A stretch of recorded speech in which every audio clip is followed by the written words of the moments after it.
Lemuel Gulliver bekerja sebagai petugas ruang surat di sebuah surat kabar di New York City. Meskipun sudah bertahun-tahun bekerja di sana, ia belum berkembang dalam karirnya karena kemalasan dan ketakutannya akan penolakan. Gulliver menyukai Darcy Silverman, seorang editor perjalanan di surat kabar tersebut, tetapi ia terlalu gugup untuk mengajaknya berkencan. Putus asa untuk mengesankan Darcy, ia membuat portofolio tulisan palsu dan secara sukarela mengambil tugas perjalanan ke segitiga Bermuda. Gulliver berlayar sendirian, tetapi selama perjalanannya, badai tiba-tiba menyapunya keluar jalur. Ia tersedot ke dalam pusaran air dan terbangun di sebuah pantai. Namun, ia tidak lagi berada di dunia yang ia kenal. Ia sekarang berada di Lilliput, sebuah negeri yang dihuni oleh orang-orang mini yang tingginya tidak lebih dari beberapa inci. Penduduk Lilliput menangkap Gulliver, mengikatnya, dan membawanya ke raja mereka, Raja Theodore.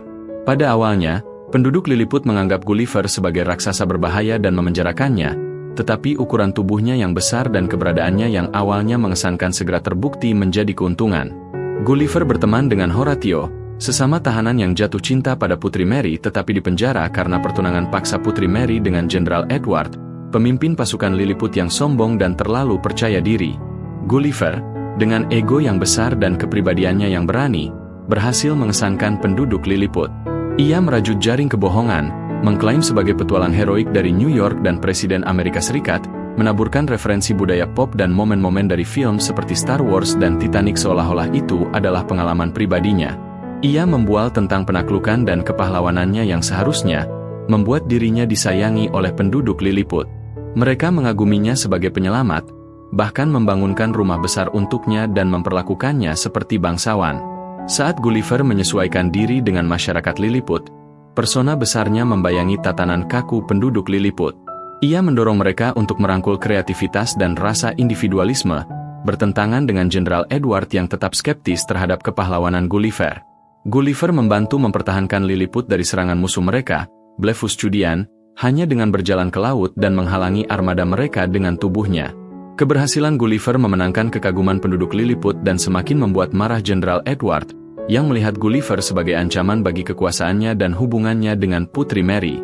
Edward, yang ingin membuktikan keunggulannya, menyusun rencana untuk mengekspos Gulliver sebagai penipu dan mempermalukannya. Setelah beberapa hari berperan sebagai pahlawan, kebohongan Gulliver mulai terungkap ketika Jenderal Edward menantangnya untuk berduel. Edward bersikeras menggunakan robot, menunjukkan kepada Gulliver setelan robot canggih yang ia buat untuk pertempuran itu. Kebohongan Gulliver tentang menjadi prajurit yang tak terkalahkan runtuh, dan ia dikalahkan oleh robot Jenderal Edward, mengungkapkan kepengecutan dan kurangnya keterampilan tempur yang sebenarnya. Edward mengekspos Gulliver sebagai penipu di depan seluruh istana Lilliput.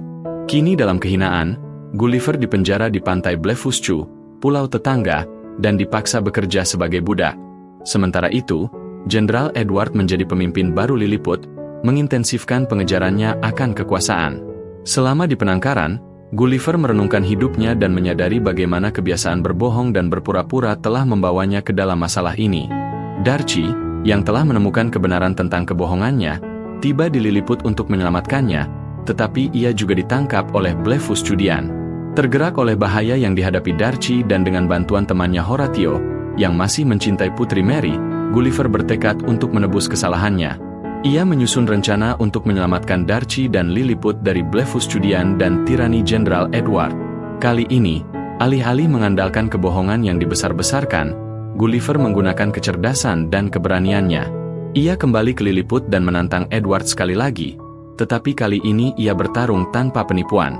Dengan bantuan Horatio, ia melumpuhkan setelan robot Edward dan mengekspos Edward sebagai penipu dan manipulator yang sebenarnya.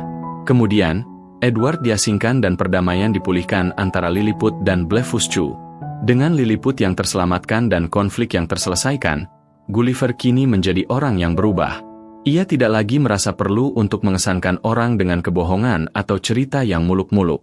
Darcy memaafkannya, dan romansa mereka yang baru mekar akhirnya terjadi saat mereka meninggalkan Lilliput bersama. Film berakhir dengan catatan positif, dengan Gulliver kembali ke New York, kali ini dengan cerita petualangan dan keberanian yang nyata. Dalam adegan terakhir, Gulliver tidak lagi bekerja di ruang surat tetapi telah menjadi penulis perjalanan yang sukses untuk surat kabar. Ia telah belajar pentingnya kejujuran, penerimaan diri, dan menjadi diri sendiri.